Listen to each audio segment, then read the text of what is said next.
slow.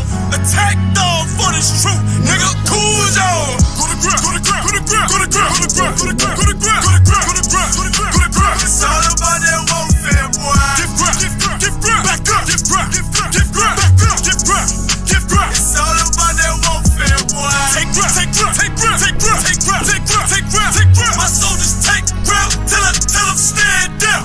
Take grab, take grab, take grab, take grab, take grab, take grab, take grab. My soldiers take grab till I'm stand down. Oh, thought you could cross us with no consequence, but you will pay dearly. You should've used your common sense. My seal lit, that means you could never prevail. Hey, with a true sit, hey, with warriors dwell. Be wise with them weapons, cause I promise my nine just like my wife. She concealed, she modest. I know 2 things: a robber will not prosper. And any man harm me and my octave gon' meet the doctor. Cause this life is warfare, it's not an easy walk. Been watching my people die so you can miss me with that love talk. My UPK soldiers, any man try to cross your path, make him regret it. What that means? Fall on his ass. Comparing me to you really ain't no contest. Lonely one west. Say what? Lonely one west. This for those who thinking we ain't ready for. Tell them back up. I'm about to drop something heavy for. Go to grab, go to grab, go to grab, go to grab, go to grab, go to grab, go to grab, go to grab, go to grab, go to grab, go to grab. It's all about that warfare, boy. Give grab, give grab, give grab, back up, give grab, give grab, give grab, back up, give grab, give grab. It's all about that warfare, boy. Take grab, take grab, take grab, take grab, take grab, take grab, take grab, take grab. My soldiers take grab till I'm stand down. Take grab, take grab, take grab, take grab, take grab, take grab, take grab. My soldiers take grab till I'm stand down, boy. 6 or 2.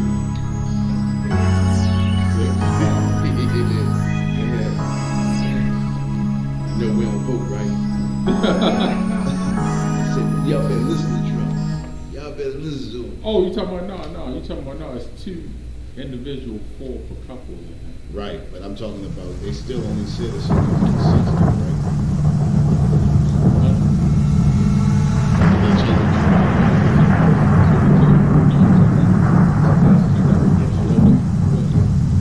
Y'all better listen to Trump.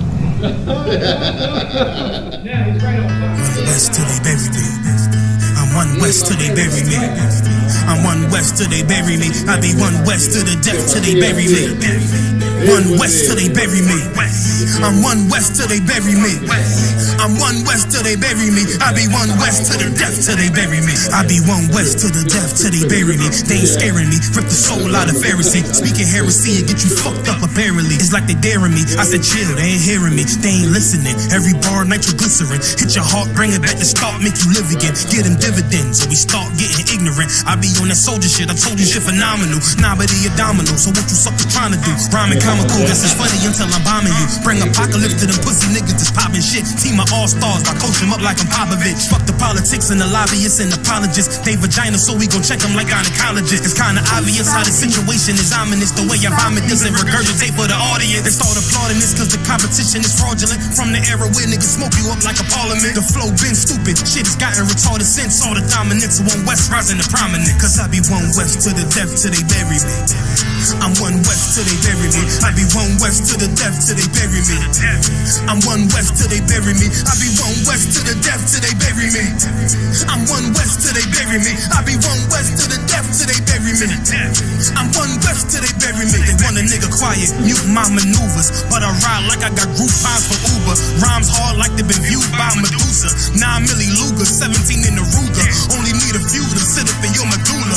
Obligata for the regatta, niggas wildin', they win every dollar. They riding by in black Impalas, let the semi holler. A showstopper, been as proper since the teeny bopper. But now I'm growing, I'm off Patron and premium of vodka. I put extensions on the Glock, modified the chopper. The swore heavy, war ready, and that's working mama. No marijuana, say I got the loudest silence on it. When I'm up on it, ain't no rapper do it like I do it. A lot of spitties and writers, but when they heat's on, none of them can get to the fire. Around with me, and I had them niggas feel like a tire. Down the D, and I'm still dope as a piper. Every bar burn hard like a spoon with a lighter. Fuel to igniter, I'm winning, coming through with the title because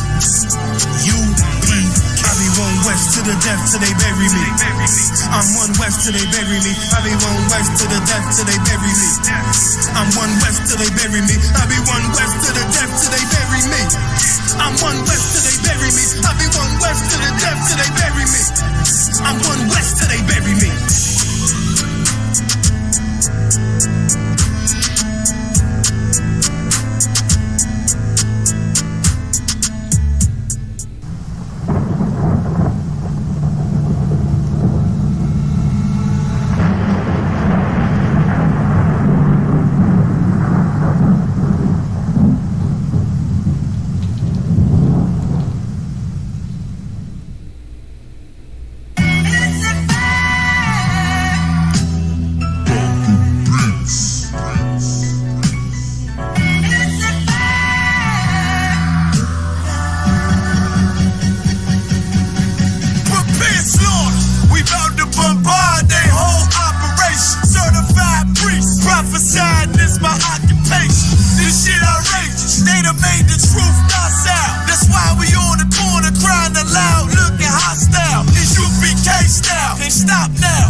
Come over this way just a little bit.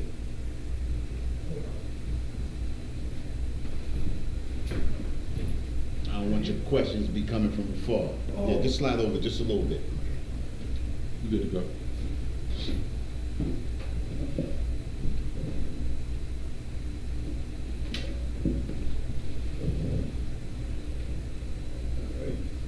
Shalom.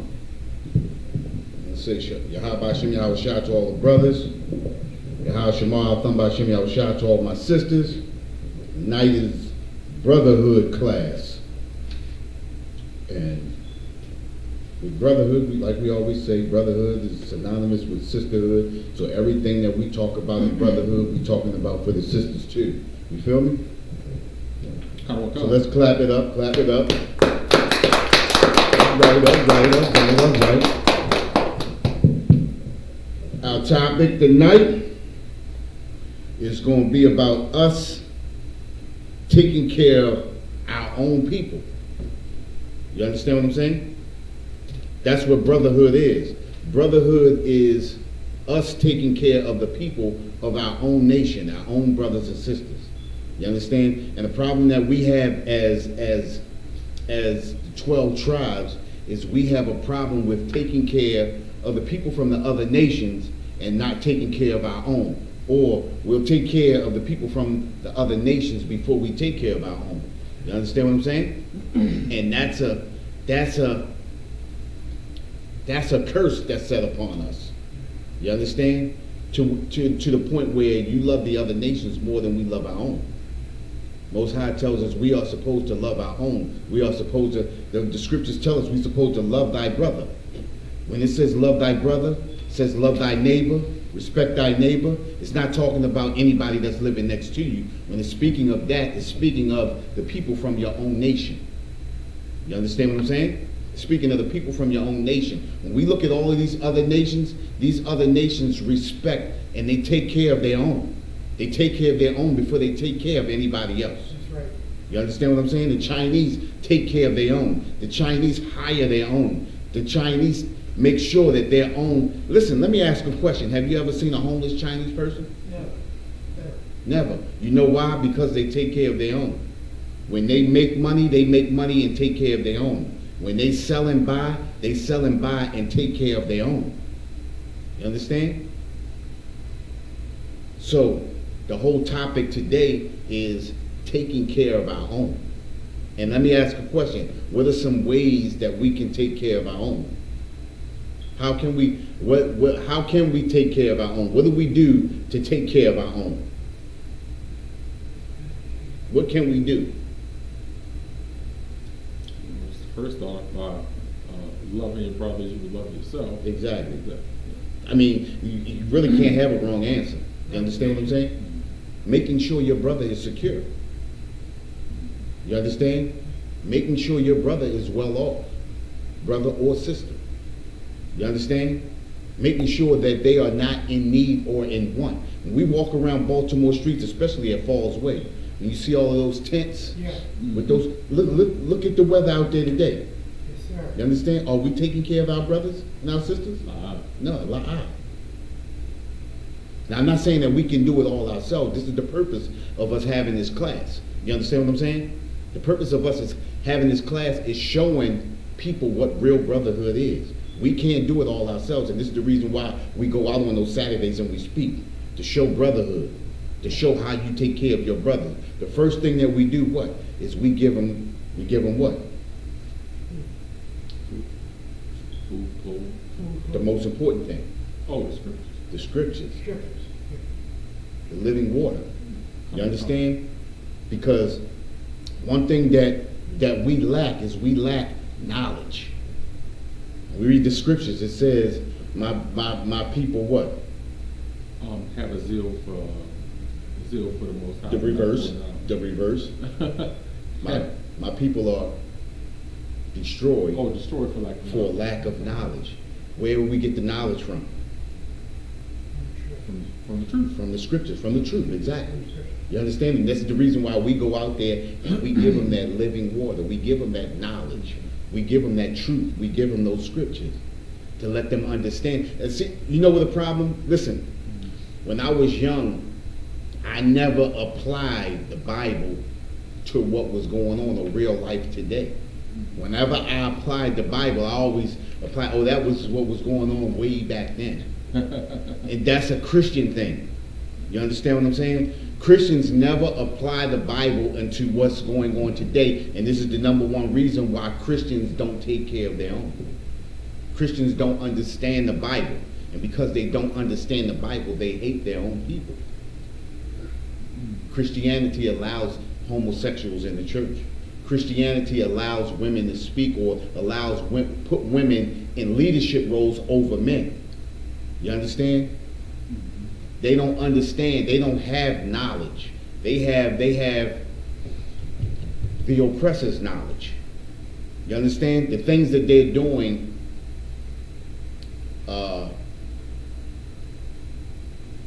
makes the oppressor, satisfies the oppressor. There we go.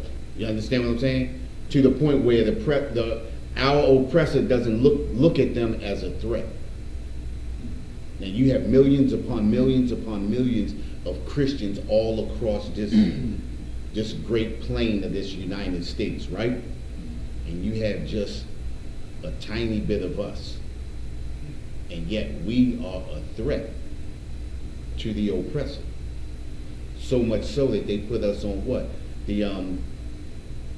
What's that list? The Southern Poverty. Oh, yeah. What is it? Hate list, right? You got us on a hate list. You understand what I'm saying?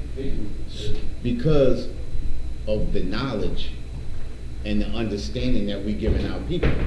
You understand what I'm saying? That when you are in opposition of the enemy, even though you're not not a physical threat. You understand?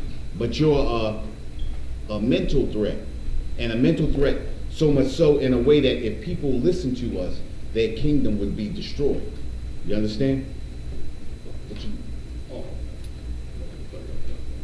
You need that? No, anyway. I don't think it's going to do a whole lot. I mean, you can put it right down under there. Okay. But it's like we're like a mental threat. You understand what I'm saying? Not a. They put us on that list, but have we ever went out and hung anybody? Have we ever went out and shot anybody? Have we ever went out and physically forced ourselves upon people and beat people into submission without cause? No. But when they know you have the truth, when they know you have real knowledge and understanding, you become a threat. You understand? And our so-called leadership are not a threat to them. Because why? Because they're doing the oppressor's bidding. You understand? Now, the one thing I want to get into tonight is I want to get into meritorious manumission. This is going to be the topic that's going to bring us into what we're talking about tonight. You understand? Taking care of our own people. Leadership. You understand? Meritorious manumission. I'm going to read the definition. Not the definition, but I'm going to read the description of meritorious manumission. Okay? You got that written down? All right. Meritorious manumission could be granted. Now, meritorious manumission, let's break it down first. Merit. Merit means reward. You understand? So, meritorious manumission is a reward for something. What do they call it? Quid pro quo? Yes. This for that, something for something. I'll give you this if you give me that. I'll do this for you if you do this for me. You understand? It's basically a quid pro quo. And the quid pro quo coming from our oppressor always benefits the oppressor. You understand what I'm saying? And anytime the oppressor offers you anything, it's going to come at a cost. You understand what I'm saying?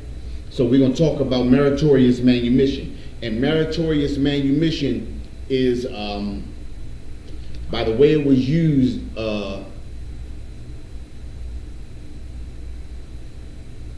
in the time of slavery. You understand what I'm saying? It was used to contain or to control and to control slaves from rebelling. Basically, control them. That was the major point. It was 3 different points, but it was one major point, and the major point was to control slaves from rebelling. Finding out about rebellions before rebellions would happen. You understand what I'm saying? And in the time of slavery, there were almost over 250 rebellions, and out of the 250 rebellions, all 250 rebellions were squashed out. Why were all 250 rebellions squashed out? Because of meritorious manumission. All right, let's read up on meritorious manumission. Meritorious manumission could be granted to a slave who distinguished himself by saving the life of a white master or his property. You understand what I'm saying? So the whole goal of, one of the main goals of the oppressor was to not lose his property or his life. And at the time of slavery, at the beginning of slavery, as the slave population grew, the oppressor began to feel a lot of pressure on his life being taken by a slave. Why would he feel like that? Because slaves were being abused.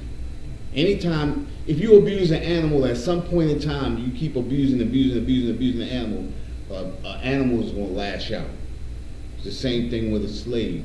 After so much abuse and doing this and doing that, eventually slaves lash out. So the whole point of meritorious manumission, one of the points of meritorious manumission, was to control the slave from taking the life of his master. All right? Let's read on. Inventing something that a white slave master could make a profit from. And we know throughout slavery, there were a lot of inventions created throughout slavery that were stolen from slaves and put under the master's name. You understand? A lot of the things that were created there were a lot of inventions between the 17 and the 1800s, just before the 20th century hit, just before 1900s. Sorry, sir. It was actually illegal. A Negro could not own a patent. Right. So even if whatever they created would automatically go to property exactly. I believe today they call it work product. Work product, right. You understand what I'm saying? So the slave, and General Muhammad spoke about it all the time. He said, we were the, even in creating soap. You understand? We created soap. I have a movie at the house. You ever see that series, The Boardwalk? Yes. Well, they had an upper class lady she was a French lady. And the lady came in that she was going to hire, and she asked her, how often did she take a bath? Mm-hmm. And she told her. And so the French lady said, well, you at least have to take a bath twice a month. Wow. You understand what I'm saying? Yeah.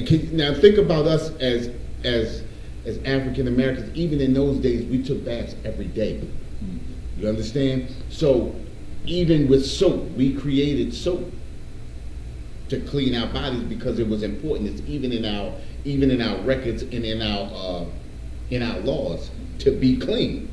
You understand what I'm saying? That's a part of the law. You understand? So we did a whole lot of washing throughout the Bible, washing this and washing that, cleaning your body, cleansing yourself, being clean, going in and dipping and all of that. You understand what I'm saying? These were things so inventing things. So what was the purpose of them putting that in there, inventing something?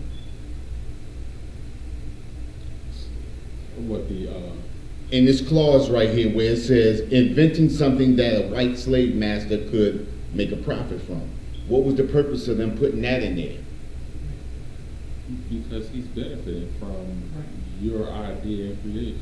That's right, but it was one main. I guess to offset you leaving, I guess. No. The main purpose of them, that's one of the. I guess to incentivize you to make him more money. You close, right? That's true too, right? But the whole purpose, think about this. If you sitting around and you trying to think about something you can invent, what are you not doing? Getting free. There you go. You're not trying to escape. You're not trying to be free. You know what I'm saying? You're trying to figure out. So your mind is working here and it's keeping you from there. You understand what I'm saying? So now, all right, it says, inventing something that a white slave master could make a profit from, or snitching on a slave rebellion, which is the number one purpose of meritorious manumission. You understand? The whole purpose of meritorious manumission and the whole foundation of meritorious manumission was to help control slave rebellions. You understand? Anything that could help you to, control the slave rebellion, keep the people in line, keep their mind focused on this and not that. You understand? Meritorious manumission was a major weapon in those days. And if I'm not mistaken, meritorious manumission was created in, was it 1705? Hold up. I'll get it for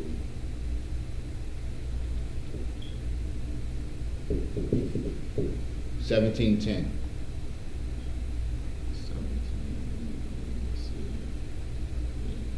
17. I believe it was 1710. Meritorious yes, right here. The Meritorious Manumission Act of 1710. 1710. Okay. Right? 1710 to control. Remember, I got a little early. slavery actually started in 1492 when Christopher Columbus took the I first. got it in 1692. I don't know how to read this, but that's one. What's that? 1692. What's that? The regulation of manumission. 1692? Yeah. Okay. Well, it says right here in the Virginia during the slave period, there was a law passed, the Meritorious Manumission Act of 1710. We probably started writing it up in 1692. Yeah. This said the regulation of it, so it was already taking place. They started regulating it in 1692. Right, so it probably started with the first colony first, Yeah. and then followed down just like Doctrine of Exclusion in 1638 started with Maryland first, started in Maryland, and then all of the other colonies began to take it. You understand what I'm saying? Mm-hmm. So Meritorious Manumission basically was, like I said, it was a foundation of the whole thing was to control slave rebellion.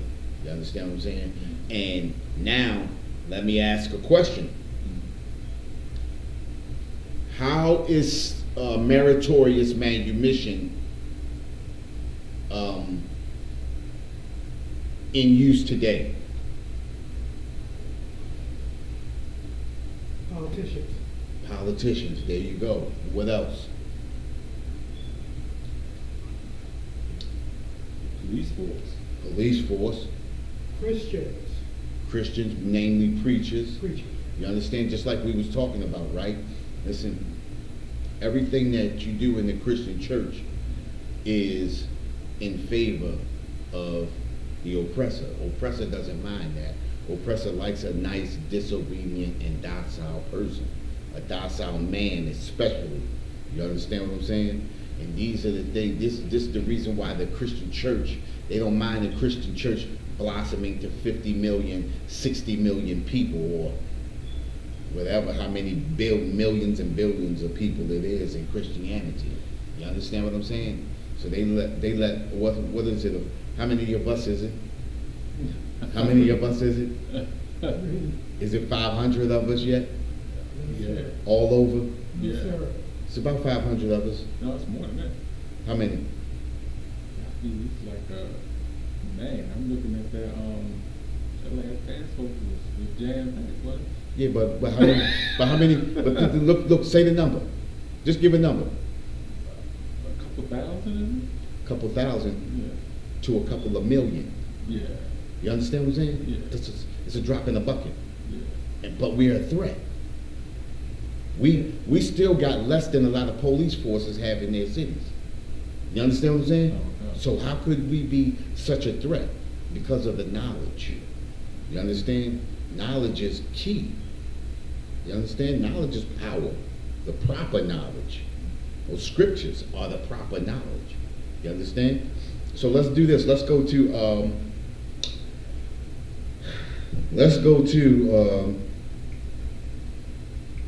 First Edra, chapter 8, and let's start at verse 84. First Acts 8:84. Yeah.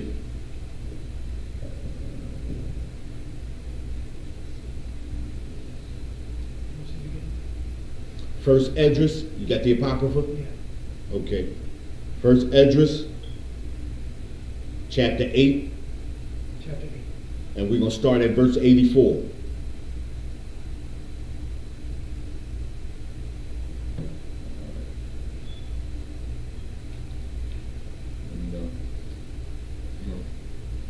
Go ahead.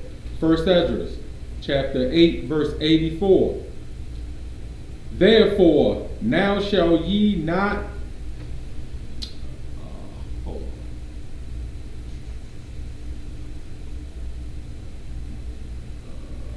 You was right. Oh, you reading? Yeah.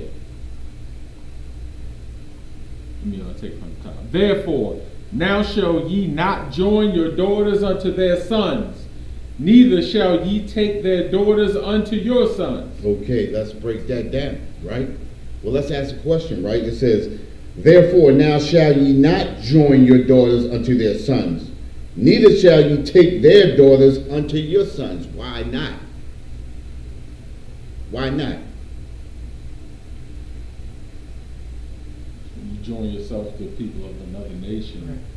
you start adopting their customs and ways, Exactly. which will pull you from your customs and your ways and Right. the Most High. Right.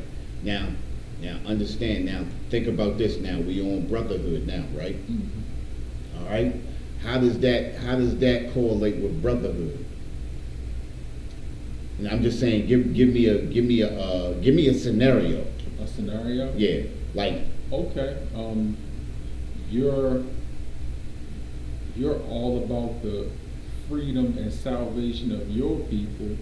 So while they're probably misguided, you can understand people saying Black Lives Matter. Right. Whereas though when you're joining with your oppressor, they'll say, well, all lives matter. All lives matter. Marginalizing the message and point of what the person is trying to say. And marginalizing the destruction of us. Yes. Right? So now I'm gonna give you a scenario, right? It's like, let's just say a black guy, white woman, right? They have a kid, right? They have a kid, and what do we call them? We call them a mixed kid. No such thing as a mixed kid, because basically it's still a black child because of the father, right? Mm-hmm. But at the end of the day, think about this, right? If let's say a race riot breaks out, where does the child go?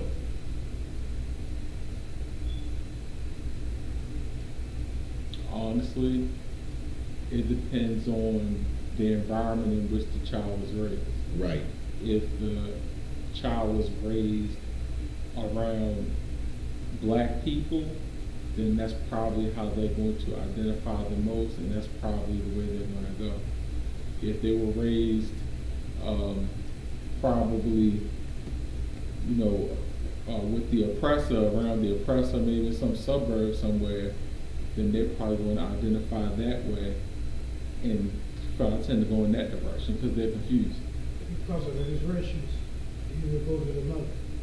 By the father, he should be with them. But to the mother, it seems that they could get luxury and whatever as sons.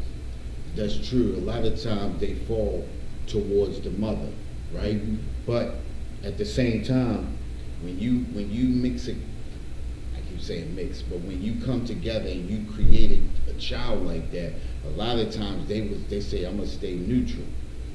And Mm-hmm. let's just say black people out here being killed, right? And the child say, I'm staying neutral because, right? Basically, what are they doing? They actually taking a side. Yeah. Because if one people are being destroyed and you don't speak up, then that means you taking the side of the destroyer. You understand what I'm saying? And this is the reason why we shouldn't intermingle or intertwine, because it destroys brotherhood. The child is what? What did we say? The child is a black child. And also they're multicultural. Yeah, they say multicultural, but we know the child is a black child. Yeah. But what does it destroy? It destroys brotherhood. Yeah. Because now the child is torn between two cultures. Right. And because the child says, I'm staying neutral, that means the child is leaning towards the culture that is not being destroyed. When you stay out of it, that means you're speaking up for the injustice. You understand what I'm saying? Go ahead, finish. Go to 85. Yeah.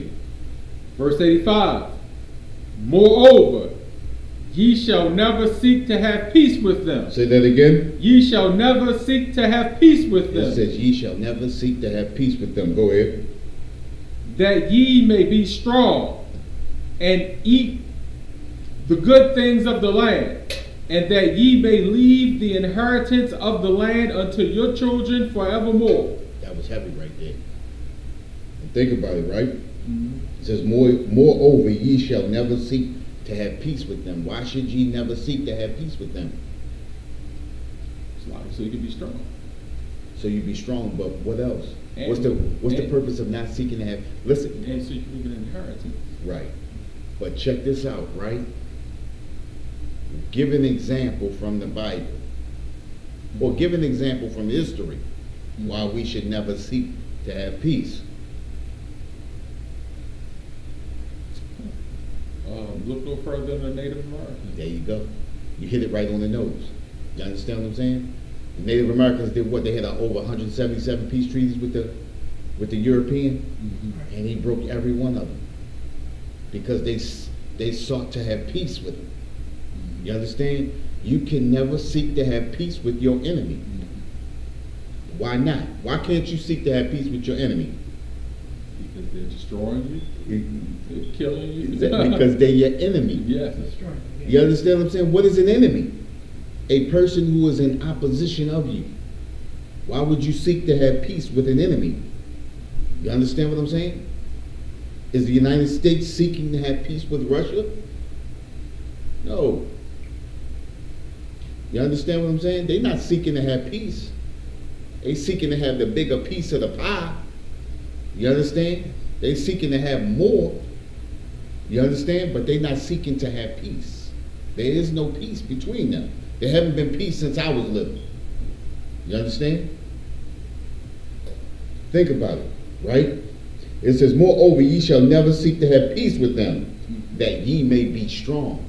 Listen, if you seek to have peace with your enemy, in the land of your enemy, it will weaken you. You understand? Integration. We sought to have peace with them. What did integration do to us? Yes. Destroy us. Destroyed us. It weakened us. You understand? Think about what Commanding General Yohanan and General Muhammad said. We gave up everything that we had just to sit at their counters, just to sit at the front of their bus, just to sit in them same movie theaters with them, just to get the same movies that they got at the same time. You understand? We gave up everything that we had. What you got? I witnessed it because everything was gone. Right. Black businesses, you name it. Exactly.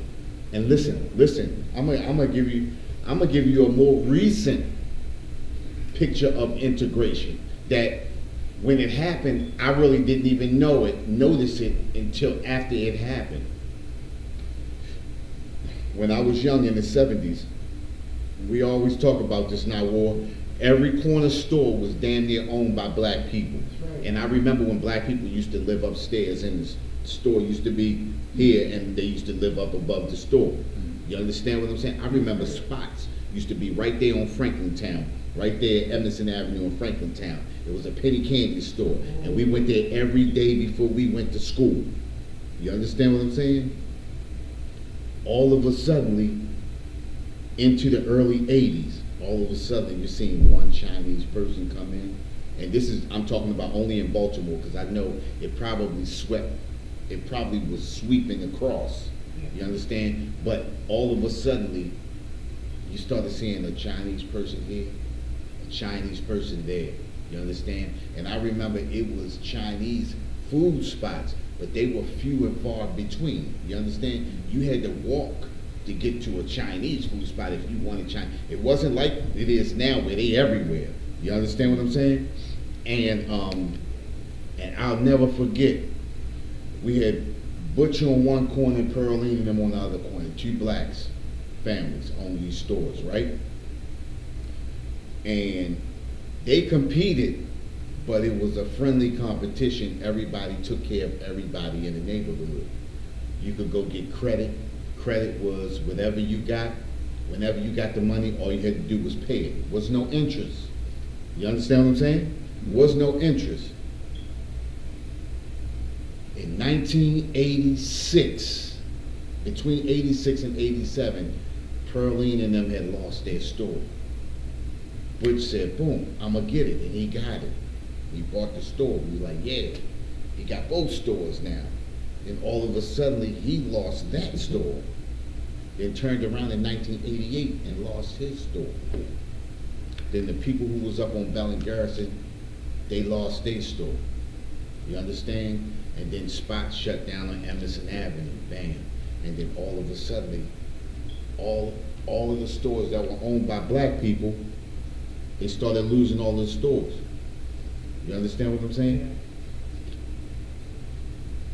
Funnel in, Now you got Chinese people coming in, and then we just sponsoring them. You understand what I'm saying? And then they don't do anything for you, but they take care of their own. You understand what I'm saying? The whole thing, the whole picture is that the Brotherhood, if we had put everything we had into our home without the integration, we'd still have our stores. We still have our movie theaters. We still have our schools. You understand? Integration had already hit in the mid-'60s to late '60s. It just took time for everything to funnel over. It would have been too obvious if everything would have happened at one time, boom, like that. But our oppressor is masterful and crafty at what he does. And he does everything over time, to the point where you won't even notice it. And really, I didn't even notice that until I came into the UPK. You understand what I'm saying? Now think about it, right? I never noticed it until I came into the UPK. You feel me? So the oppressor is so masterful in the way that he does everything. And this is the reason why it's important for brothers and sisters to come into this UPK to get an understanding, to get an eye opening of understanding, so that you can see what's happening. Like when I first came into the UPK, I started telling people, oh yo, this was going on. People don't believe it. All the way up until after you've been destroyed. Once you destroyed and it changed, it's too late. You understand what I'm saying? Just like with the Obama thing.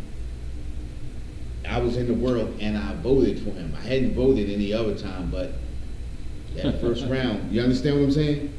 That first round, I voted for him. You understand what I'm saying? And then you get an understanding, and then you're just like, yo, what is it for? The oppressor has a way of doing things that you don't even notice, and then, like I said, integration destroyed us. You understand what I'm saying? So now, think about it, right? All right, where we at? Moreover, it says that ye may be strong. You can't be strong. How do you strengthen yourself? We know we strengthen ourselves in the knowledge, right?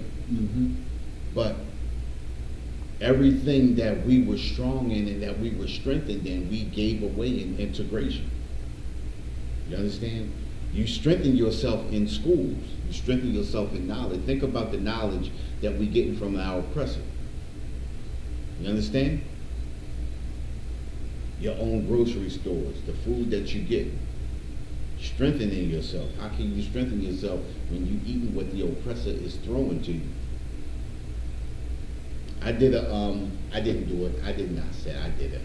But a lady did a survey, right? And this was just on milk, vitamin D milk.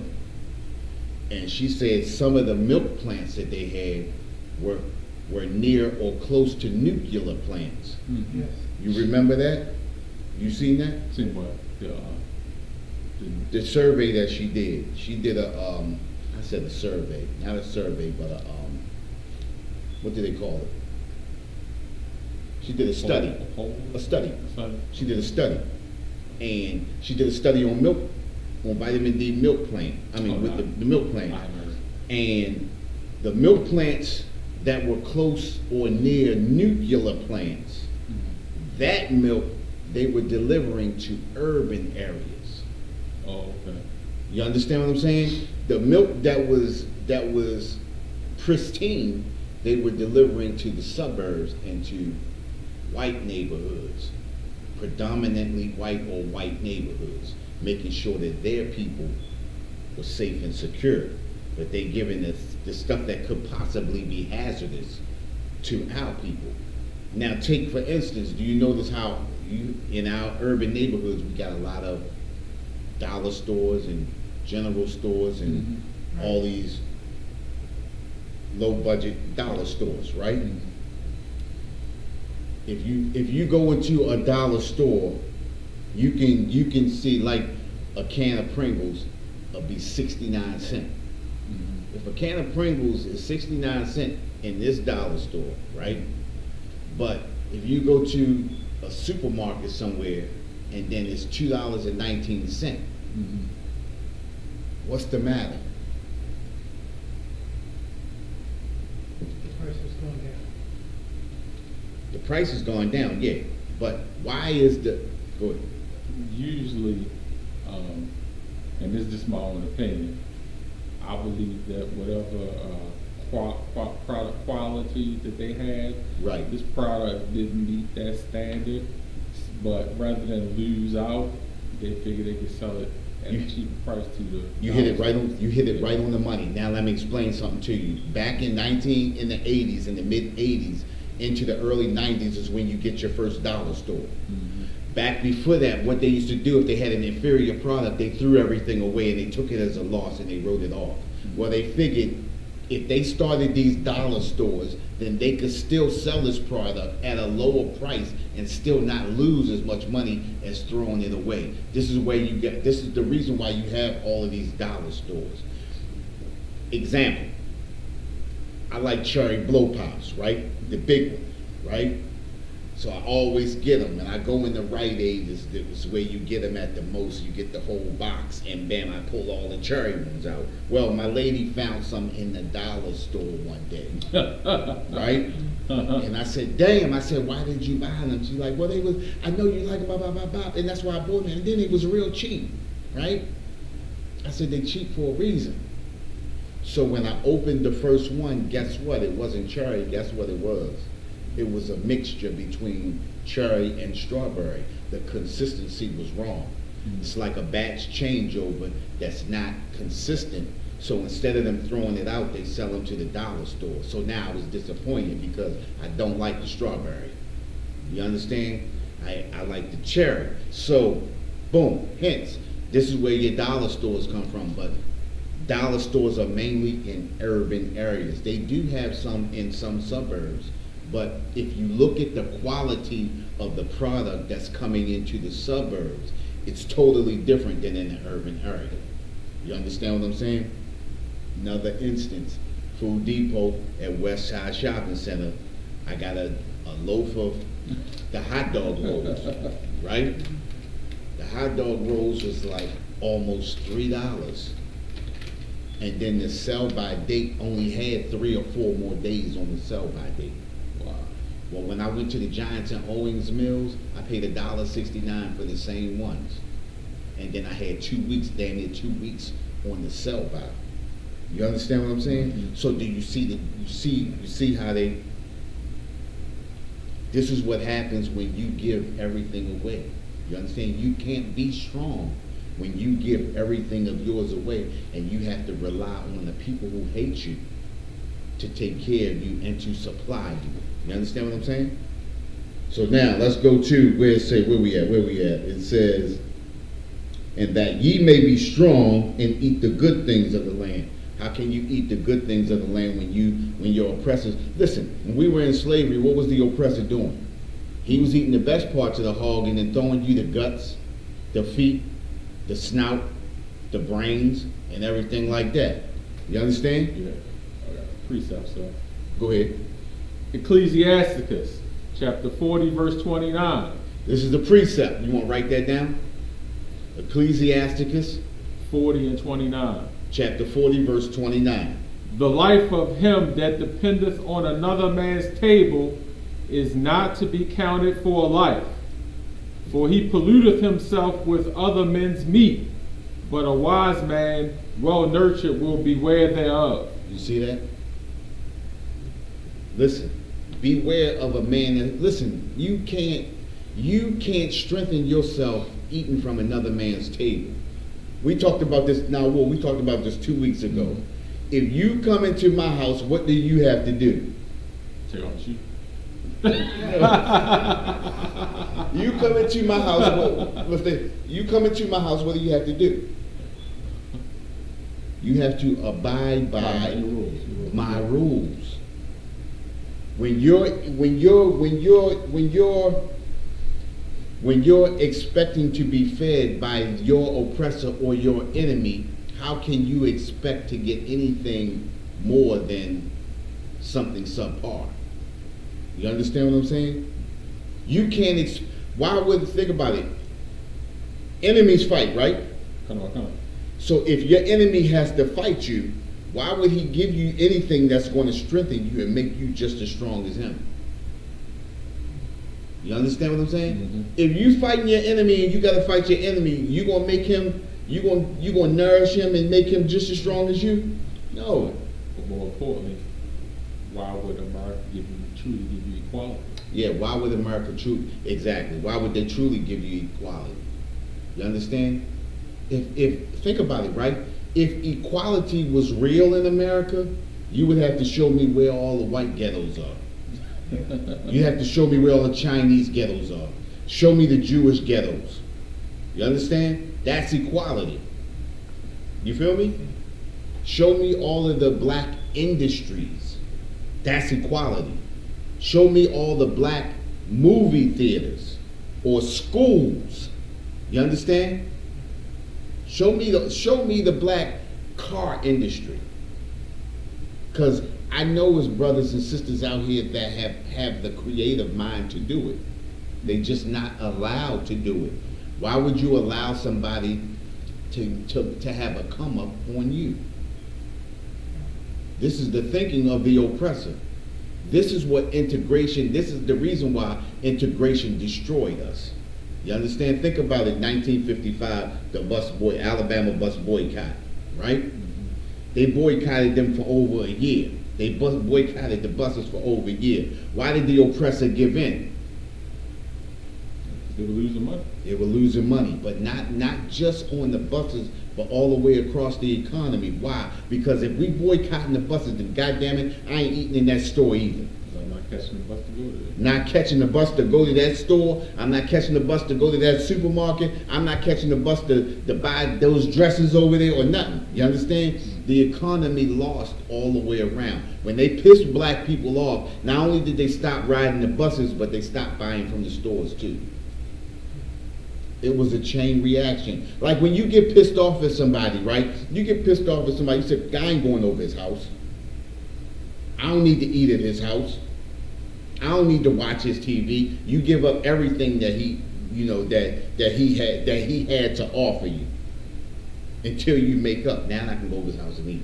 Now I can go watch his TV. Now I can go play football with him. You understand what I'm saying? Now you can do everything with him. Well, that's what happened when we integrated. We was pissed off at first. Then once everything popped, then we gave him everything we had. You understand? And then that wiped us out. And it weakened us. You feel me? That's just the way it is. Let's go. And that ye may leave the inheritance, let me back up. That ye may be strong and eat the good things of the land, and that ye may leave an inheritance of the land unto your children forevermore. Mm-hmm. What do we have? What do we have? Nothing. We got nothing. We ain't got nothing.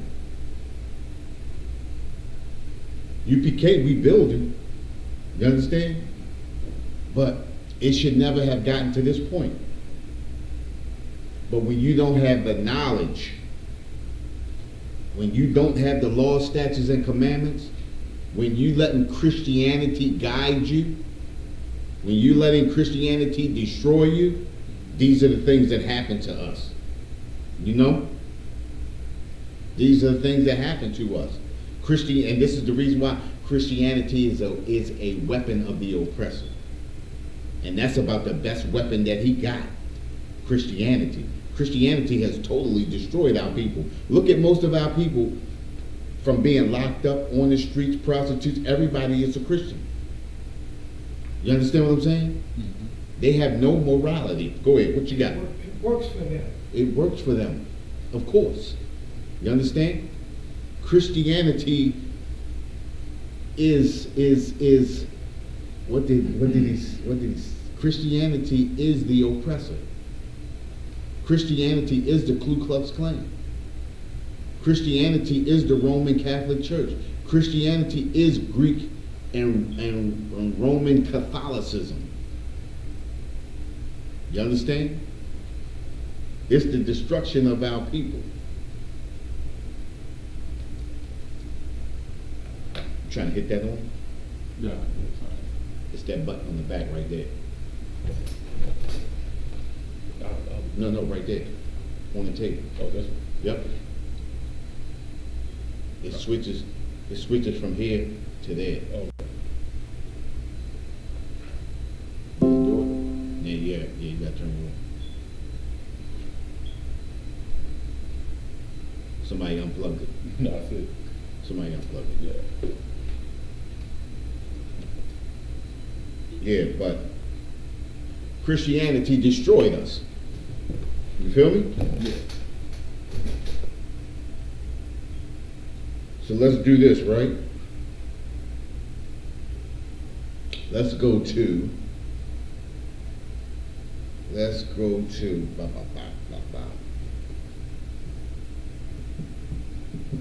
First Maccabees, chapter 1, verse 11.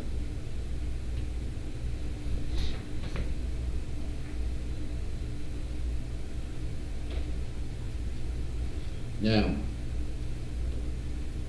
the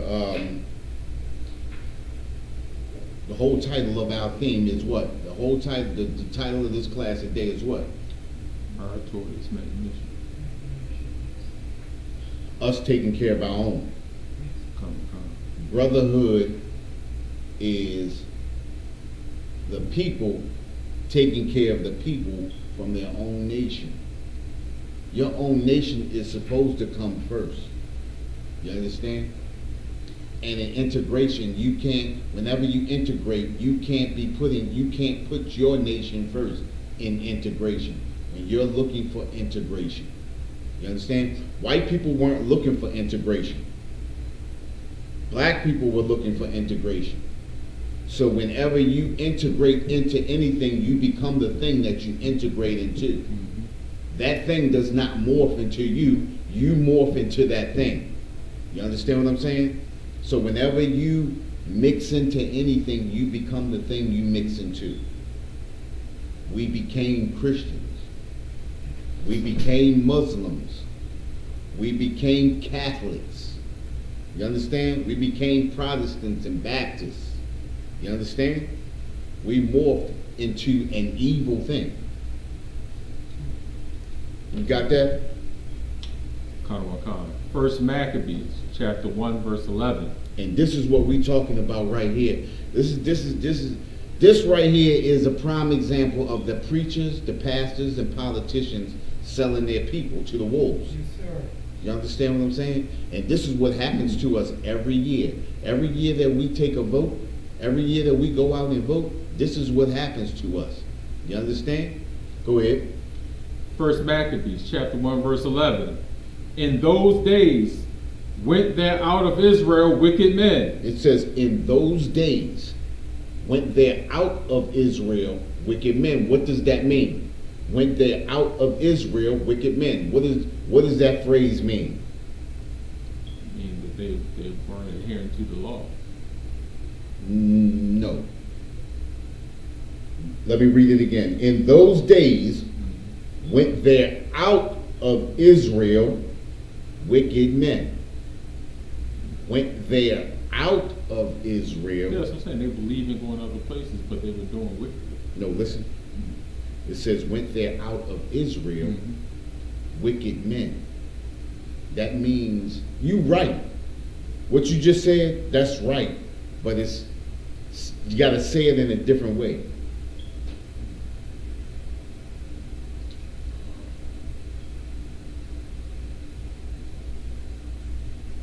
People were leaving Israel, doing other things that were not of Israel. Becoming a good man. Not exactly like that. What it's saying is that these people were wicked Israelites. Not that they went out to do something. It says went there out of Israel, meaning the people, these people were the leaders. They were wicked Israelites. That's the meaning of that right there. You understand what I'm saying? Mm-hmm. So it's not saying that they went out and did something. It's saying went there out of Israel, meaning that the people who were in Israel, these Israelites were wicked Israelites. That's what that means right there. You understand what I'm saying? Mm-hmm. So it's saying in those days went there out of Israel, these wicked men of Israel went there out of Israel, wicked men. Read that next line. Who persuaded many. Say it, meaning. When you persuade somebody, you convince them. Right. And convincing what is that's right, what you said. Mm-hmm. Went there out of Israel wicked men who persuaded many Israelites. Go ahead. Saying, let us go and make a covenant with the heathen. Say that again. Let us go and make a covenant with the heathen. What does that sound like? Yeah. Listen, check this out. Us as the Democratic Party, we're gonna go make a deal with President Trump. Went there out of Israel wicked men who persuaded many. You understand? Saying, let us go and make a covenant with the heathen. You understand? So we get persuaded every day when we listen to pastors and politicians and preachers tell us, let us make a deal with these people. Listen, it's no way out. The only thing we can do is go make a deal. Let's go sit down at the table. Let's go talk to these people. You understand? How many times have we heard that? We've heard that often. You understand what I'm saying? Let's go make a deal. The only thing we can do now is just sit down at the table. You understand? Sit down at the table. Whose table is it? Whose table is it? What were we talking about earlier? Integration. When you want to integrate, basically you have to take what they give you.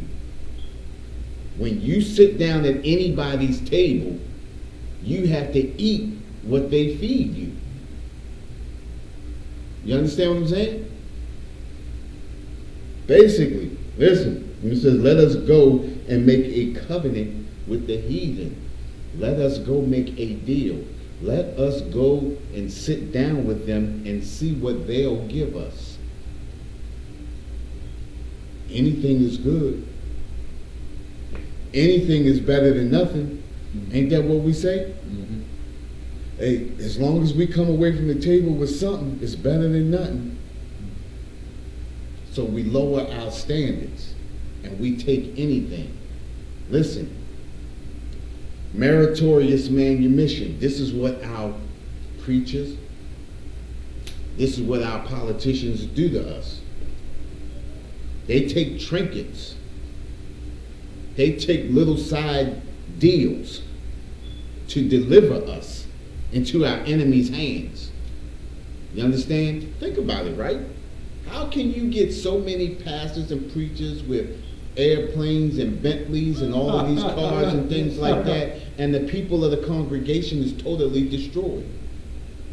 You understand what I'm saying? Because we have been delivered. Let us go make a deal with the heathen. Let's go cut a deal. But the whole time they cutting a deal for themselves. Think about Al Sharpton. Think about Jesse Jackson. Think about all of these high-class uppity brothers.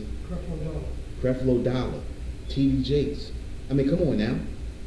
They show the old, did you see the old picture of T.D. Jakes? Did you see that nigga? I seen some old pictures. Woo! That nigga was a broke nigga.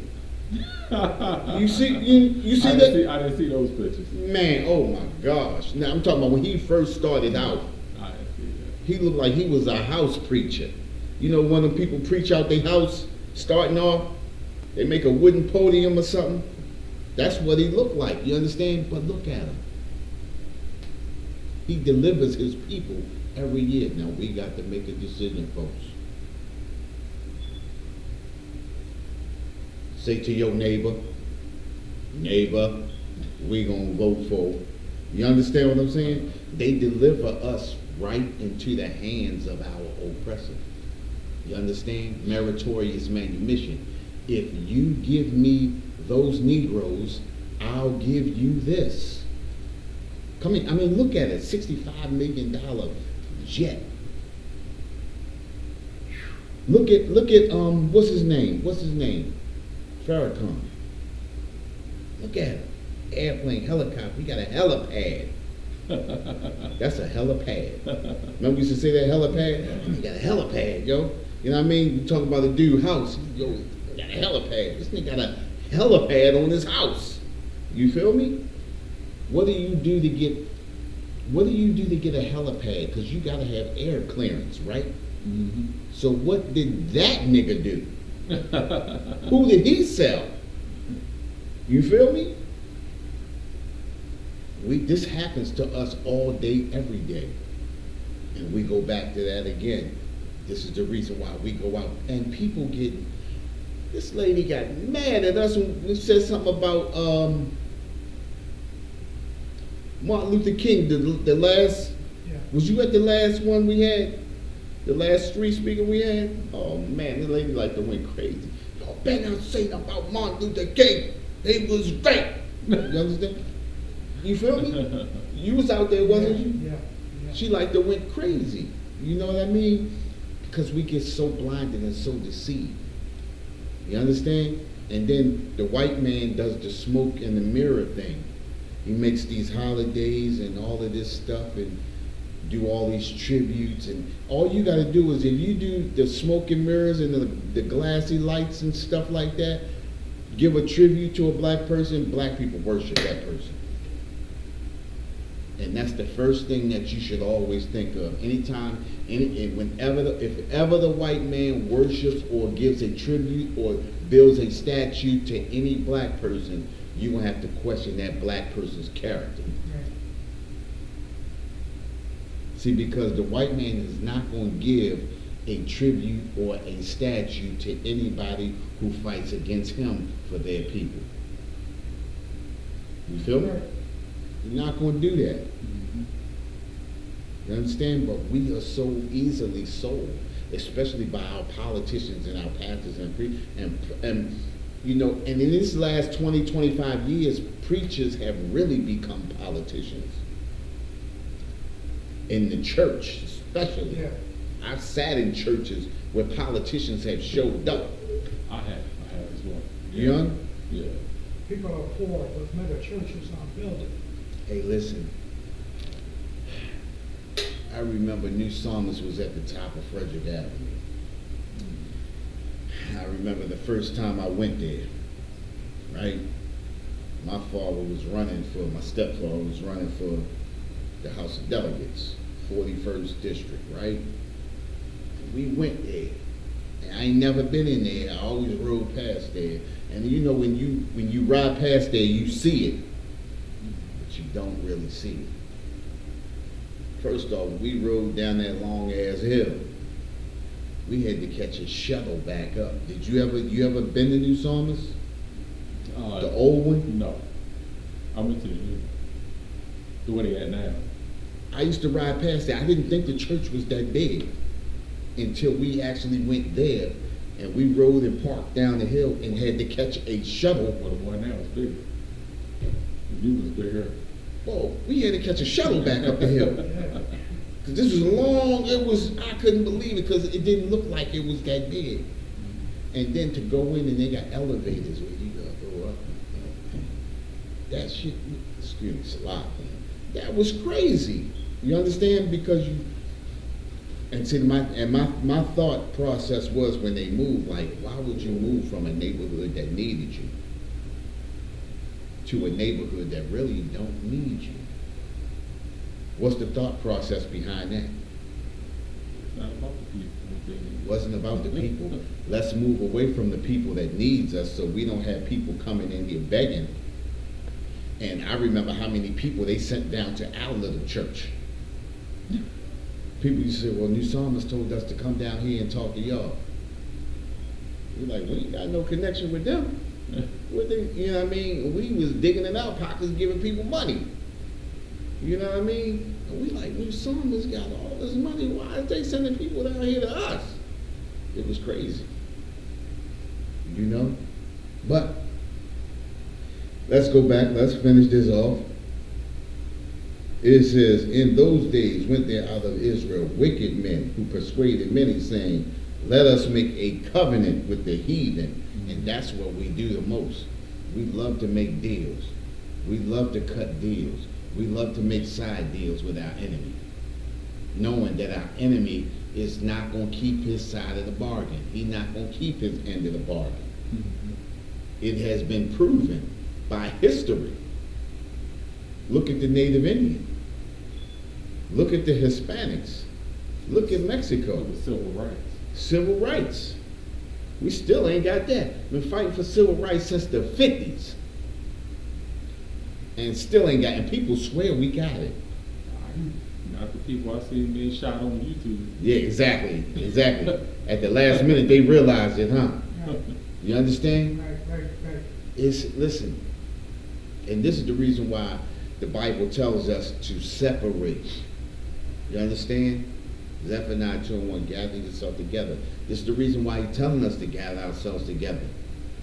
You understand? You can't make a deal with an enemy. An enemy is only set to destroy you. This is a war. You feel me? The heathen that are round about us, for since we departed from them, we have had much sorrow. Man, since we've been out here on our own, man, we ain't had nothing but trouble. You understand? We might as well go make a deal with them and make our lives better. Whose lives are going to get better? Their lives are going to get better. And then you got people who, like I said, make those side deals. Their lives are 1 out of 10,000. You understand? Oh, we made it. We made it. Hey, things gonna get better. Things gonna get better for you, because you cut the deal. Boy, it is cold. I can feel the air coming out. You can't feel that? Yeah. But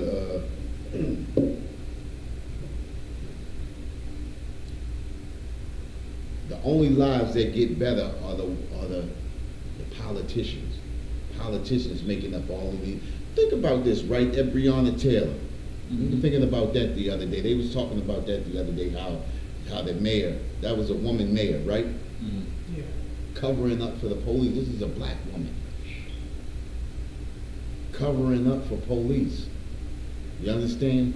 Suppressing video. You understand? How can you do that to your people? You understand? Went there, this is what it's talking about there. In those days went there out of Israel wicked men. And what we say, this is brotherhood. When we say brotherhood, this is synonymous with sisterhood. Went there out of Israel wicked women. A wicked woman. How can you do this to your people? You understand? You can only do this to your people if you have made a deal with the oppressor. That's the only way you can sit and watch your people being destroyed, if you have yourself made a deal with the oppressor. That's the only way. Think about it, right? How can you sit and watch your people just being destroyed? No. And say, we gotta wait for all the evidence to come back. What evidence do you need? Door kicked in, woman shot to death, and police get off. You understand what I'm saying? And what? Wanton endangerment. Because a bullet went into the people's house next door, right? Mm-hmm. That was the guy who didn't shoot. Right. But what about the wanton endangerment of the person that you killed innocently? Had he actually shot her, he wouldn't have been brought on charges.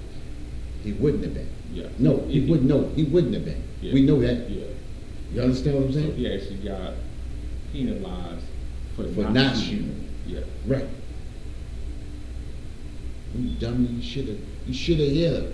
Charge him. You understand what I'm saying? But think about it, right? How does that sound? It sounds like he's sending messages for the next cop. No. No. Yeah, that's right. But what I'm saying is like, think about it, right? How does that sound? Sounds evil. It sounds stupid and evil. You understand? You charge him for not. You understand what I'm saying? So, our oppressor, what's the scripture that says he's like a child? Our oppressor. Children are our oppressor. That's in Isaiah, right? Isaiah what? Children are our oppressor.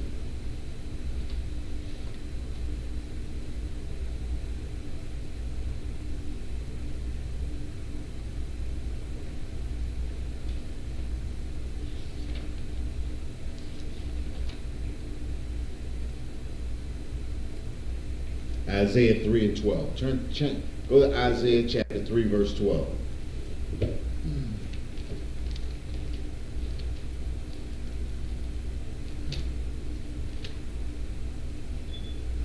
You got it? Hold up.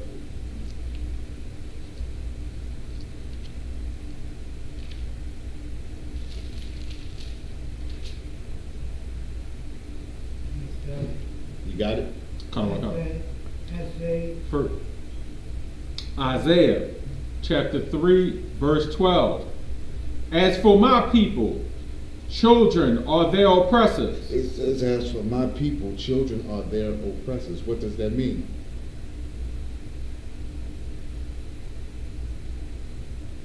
As for my people, children are their oppressors. Speaking of the oppressor, because it says oppressor, right? Mm-hmm. But what does it mean when it says children are their oppressor? It means people are subject to the whims of their children rather than them giving direction to their children.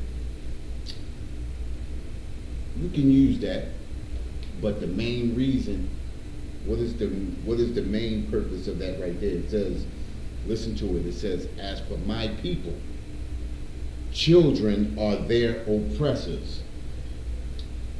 Meaning that the oppressor is childlike. There you go. You hit it right on the money. He has a childlike thinking.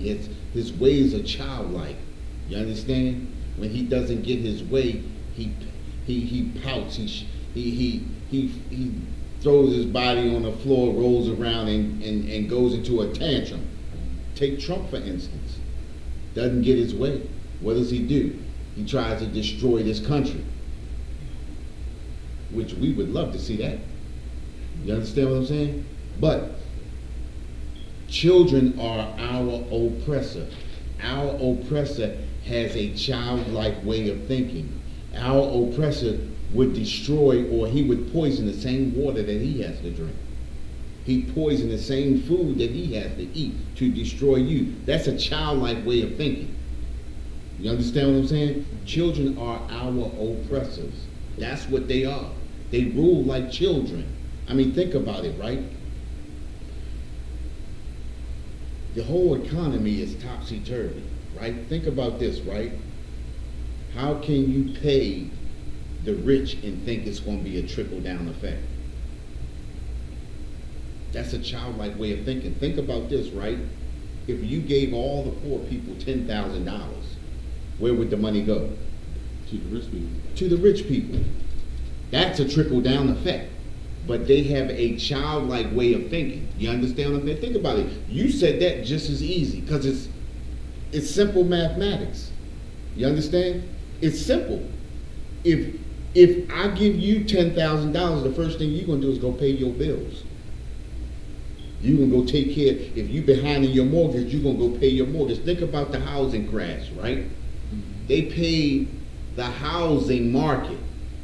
And the housing market people or the realtors or whoever they are didn't even help the people to save their homes. People still lost their houses, but they saved the housing market. You understand what I'm saying? The people still got destroyed.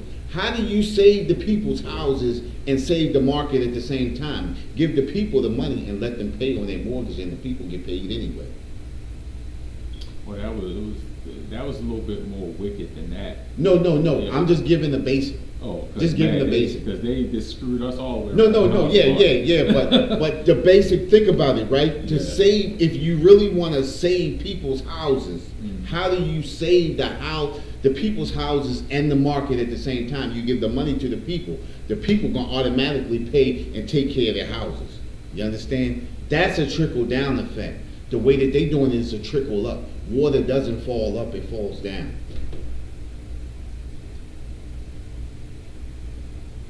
I mean, if you're looking at steam, if you're thinking about steam goes up, yeah. You know, I'm talking about drops, rainwater, water comes down. I saw your brain going, right? No. Oh, okay. No, I was thinking about the But- whole housing crisis thing. Yeah, but the housing, I'm just giving the basic. Yeah. Just the basic. You understand? The people, they just like with the GM, right? The GM.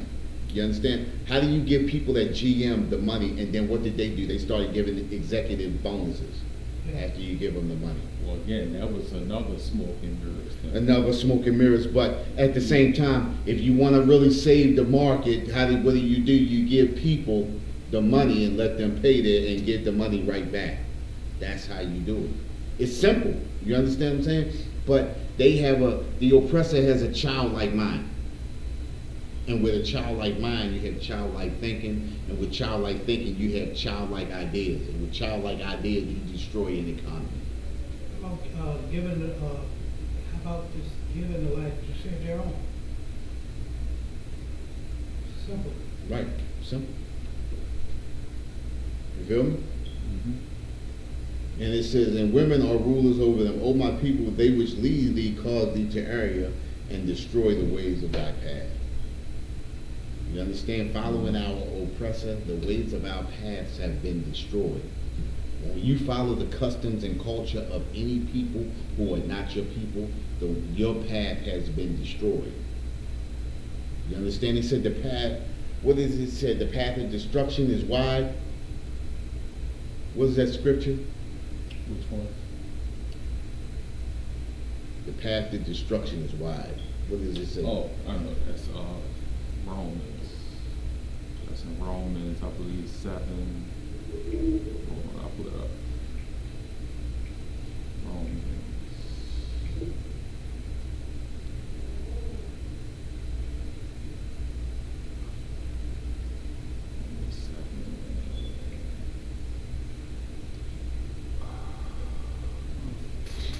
Basically, right? Mm-hmm.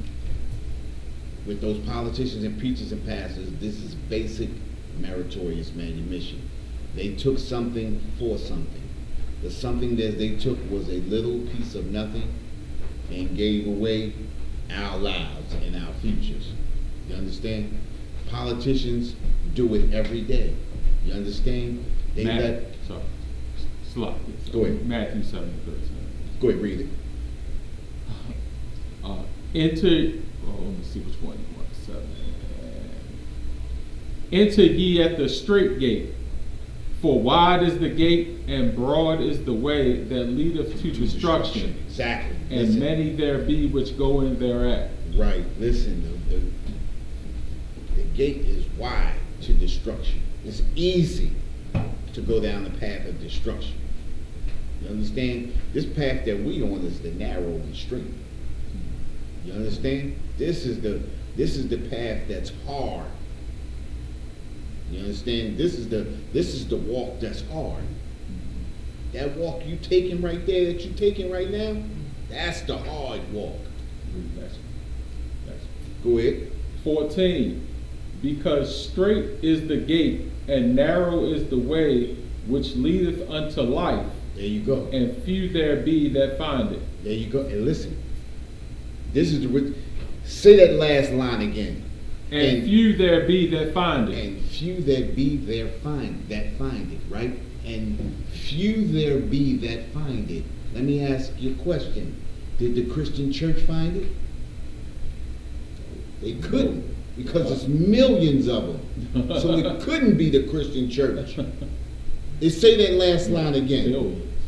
It's billions. Billions of them. It's Yeah. billions of them. Say that last line again. And few there be that find it. And few there be that find it. And few there be, and few there be. Isupk. You feel me? Isupk. And few there be that find it. You understand what I'm saying? Think about your family, right? How many members in your family are Christian? How many One, two. are Christian in your family? Yes. How many in the UPK? 9. Where you at? You said it, my family? Yeah. How many in your family are Christian? Including you. My family? Yeah. My brother and sister. In your family? Yes. And how many in your family on the UPK? None. What about you? Well, Yeah. I see what you're saying. Right. How many you forget? How many people in your family are Christian? Probably all of them. Probably all of them. How many in the UPK? Just myself. Just yourself. Right. But Few. so, I would say my family of those that's in the UPK goes my family. Say that again. My family is the UPK. There you go. All right. No. Okay, I got you. Right. I'm saying. I'm saying our carnal family. Yeah. Right? Right. All of my family are Christian. I'm the only one in the UPK. Yes, sir. Nobody understands it. Right. You understand what I'm saying? Few. Say that last line again. And few there be that find it. And few there be that find it. That's it. And listen, when I hear that line, I feel blessed. I feel fortunate. You understand? Because few there be that find it. The whole time I was in Christianity, I thought I was in it.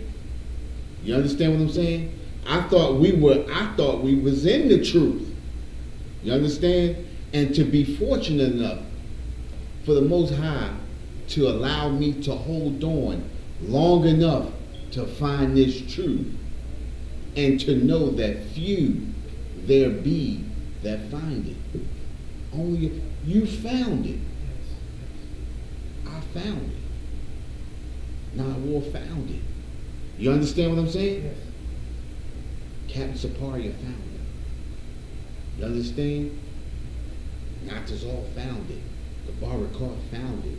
Everybody, all of us, we got a this family. We just like Nawar just said, we are our family now. You understand? We are our family. We have our outside carnal family, yeah. But this is more. This is our family right here. Because only a few find it. And every time I hear that, it's like, yo, you know how I feel? I feel fortunate. You understand? To know, to be able to, for my eye, and the thing about it, you know, the only thing that used to perplex me the most was the way that I found it, and then I couldn't understand why other people couldn't hear what I heard. You understand? But it says it right there. Few there be that find it. Regardless of what you say, a lot of people not going to find it. You understand? Mm-hmm. They really think they're in the truth, but they're not. That was heavy. You know? That was heavy. That was a good one. That was a good one. Well, that was a good one right there, for real. Matthew 7:13. Let's hit that. Let me get to that. Matthew 7 and 13. No, that was the one we just read. That's what that was? That was 7:13 through 14. Oh, that was it. Yeah. He was asking the scripture word. Oh, let me write that down. That's what I'll do. Yeah, Matthew 7 and 13. That's what it was? Yeah. Okay, I got that. Because I got Matthew 7 and 6.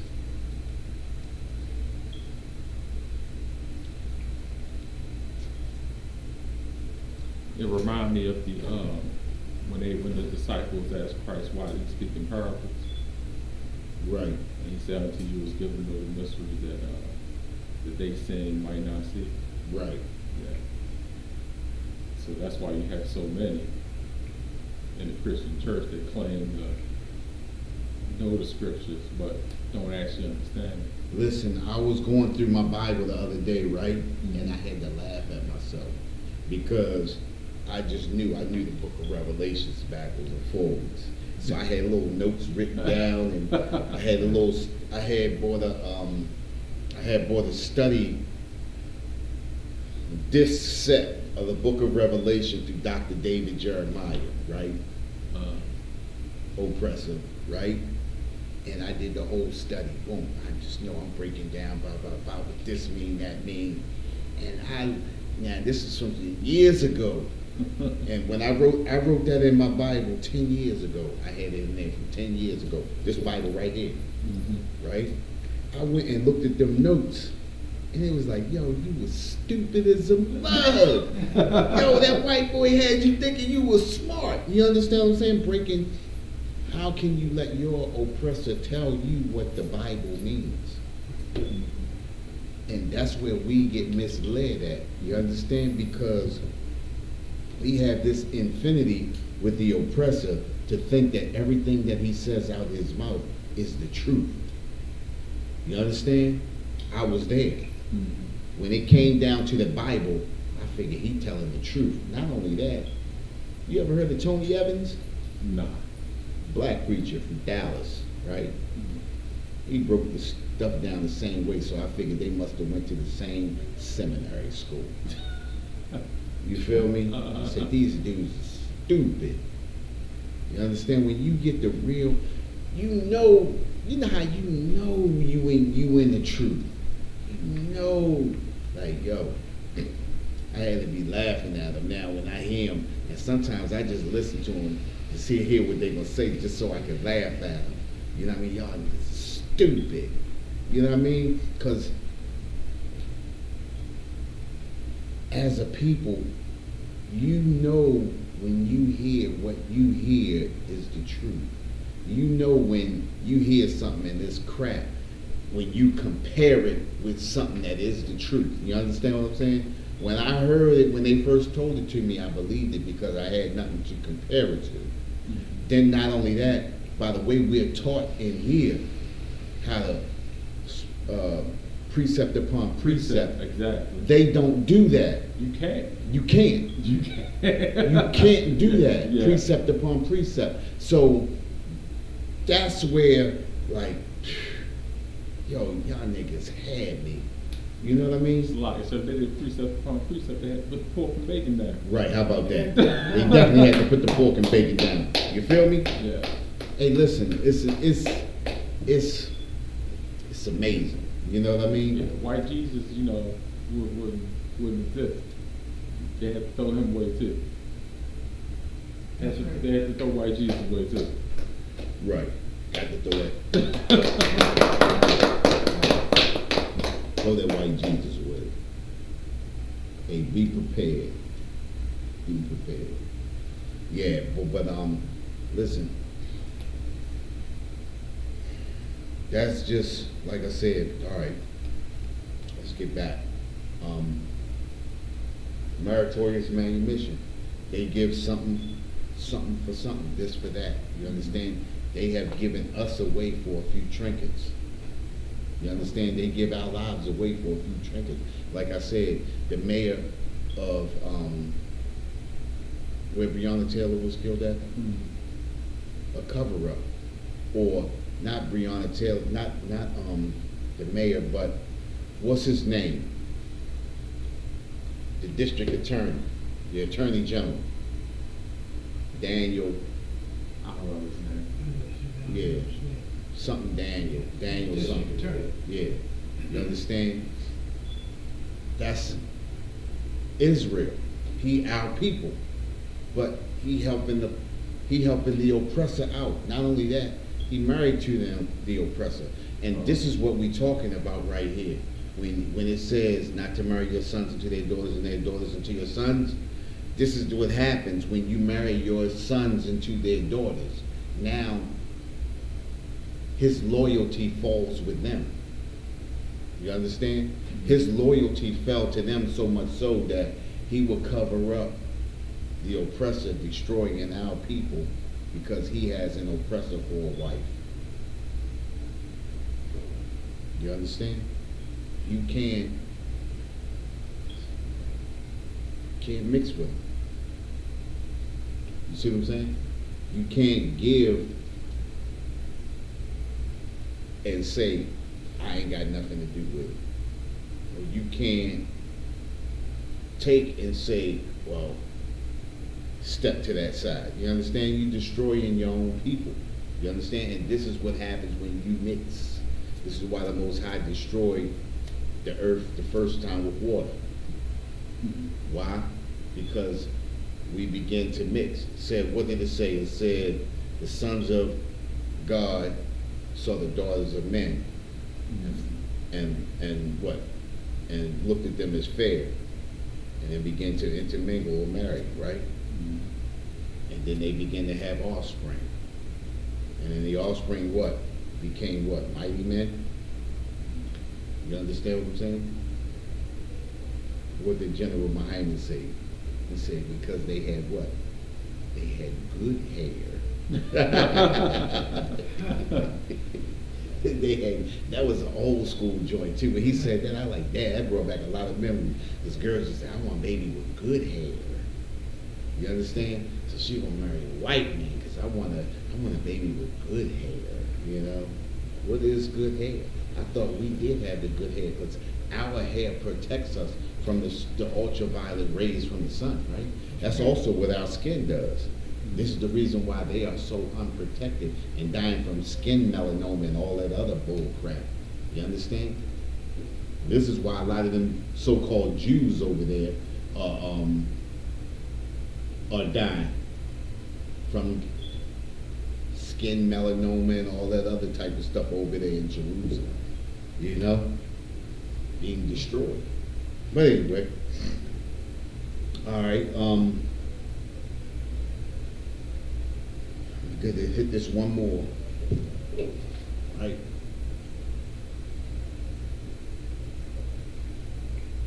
Let's go to Ecclesiasticus, chapter 12.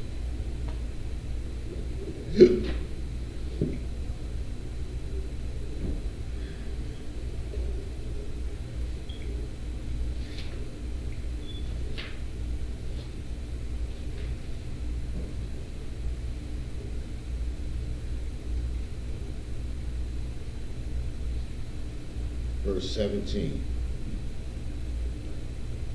Ecclesiasticus 12 and 17. Right. Let's start at 16. Ecclesiasticus chapter 12, verse 16.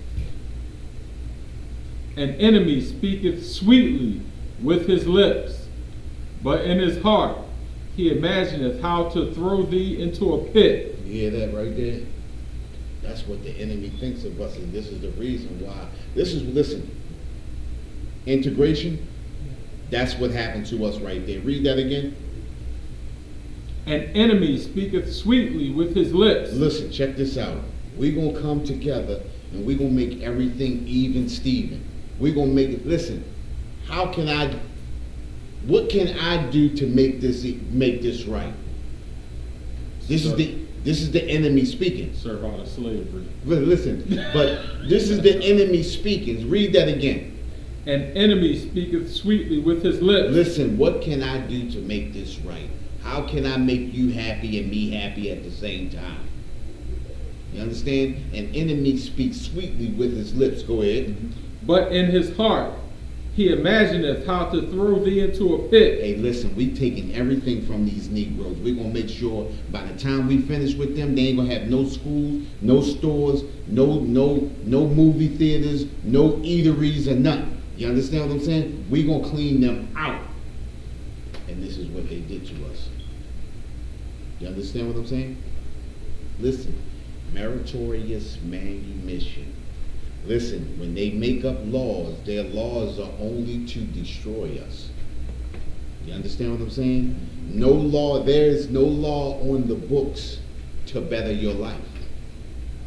There has never been a law on the books to better your life. Whenever you look at that United States Constitution, what does that United States Constitution consider you?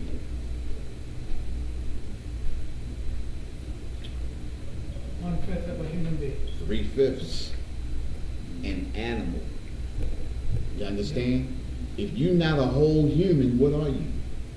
An animal. Subhuman. Subhuman. That's an animal. You understand what I'm saying? You're either human or you're not.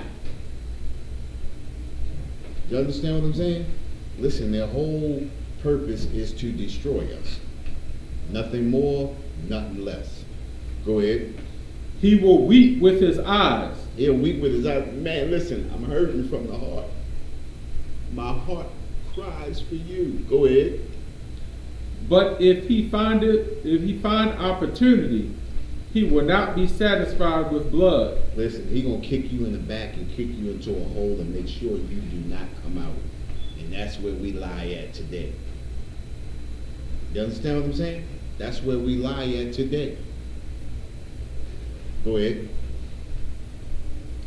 17. If adversity come upon thee, thou shalt find him there first. Listen, if adversity come upon you, he gonna be there first. Go ahead. And though he pretend to help thee, Listen, what can I do to make this right? Are you okay? Go ahead. yet shall he undermine thee. Listen, I got your back. Listen, is that the money that you need? I'll be back. He won't show up. And you're gonna lose everything waiting for him. This is what happens to us every day. That stimulus check that they talking about giving you, we've been waiting for that for how many months? Right? They said, oh listen, you only got, the countdown is on, we got 2 more weeks. It's gonna be coming out in 2 weeks. How many months ago was that? You understand what I'm saying? Lives have been destroyed because he made a promise, and you know he always goes back on his promise. Stimulus checks are coming. They coming. Just give it some time. You understand what I'm saying? And meanwhile, while you're waiting, you're being destroyed slowly. Go ahead. 18. He will shake his head and clap his hands and whisper much. Listen. And change his countenance. And change his countenance. Listen, he gonna act like he with you. He gonna whisper in your ear, and he gonna change up his countenance just to make sure you destroy. This is what they do. This is our oppressor. You understand what I'm saying? And with that, I'm gonna pass the class over to Priest Officer Nawar. I be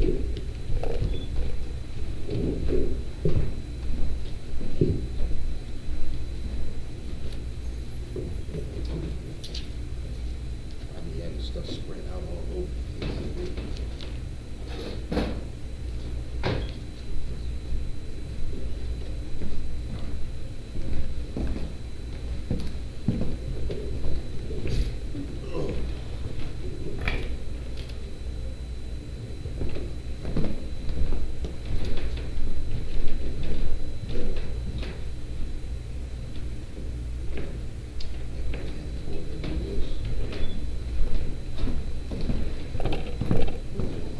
That's it? Check.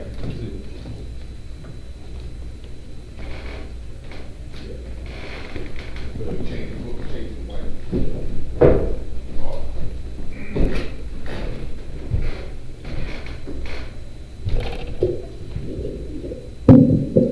ISUPK security announcements.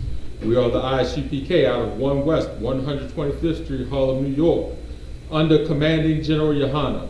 New rules for brothers and sisters. When a new brother or a sister comes into the school, they are off limits for 6 months. They are to be saluted only. They are here to shed themselves of the world. After 6 months, if a brother or sister has an interest in a particular person, he or she must get permission from the head to speak to a brother or sister. There's another 6 months in which the brother or sister will court each other. After this 6-month period, the brother or sister will get permission from the head to marry. Tithes, which is the commandment. You can find this in Numbers 18 to 20 and 21, and Malachi chapter 3, 8 through 10. It means 10th in Hebrew. It's pronounced Mayashra. 1/10 of every penny of any increase the Lord gives you, you give to the treasury department or teacher. Priest fund is a free will offering for priests. It is not mandatory, whatsoever amount you would like to give. Upcoming holy convocations, I believe we have the Purim, and that's February the 15th? Or was that? No, that's it's in February, I believe. Yeah, I'm gonna have to do that. That's 2021. But I believe it's Purim, right? Yeah. Remind Akim and Akwathium to check on social media such as isupk.com, Facebook, Twitter, YouTube, and so on for ISUPK announcements and materials. If a brother wants to be a trooper in the school, then he is to start wearing all black, which includes black boots, shirts, pants, headband, or scarf. And with that, we give one curse salute to the teacher, men of Israel. Amaja, Amaja Shabbat, Amaja, Barak, Yahaba Shem Yahushua Barakatha, Yahaba Shem Yahushua Barakatha, Yam Yam Batah, class dismissed.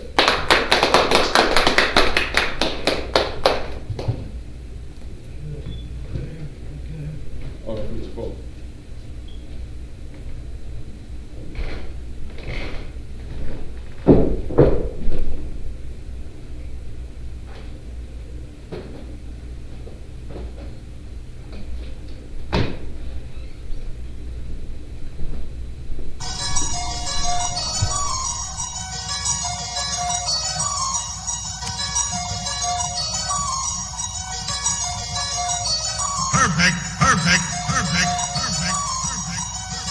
I was gonna rip his heart out. I'm the best ever. I'm the most brutal and vicious and most ruthless champion there's ever been. There's no one can stop me.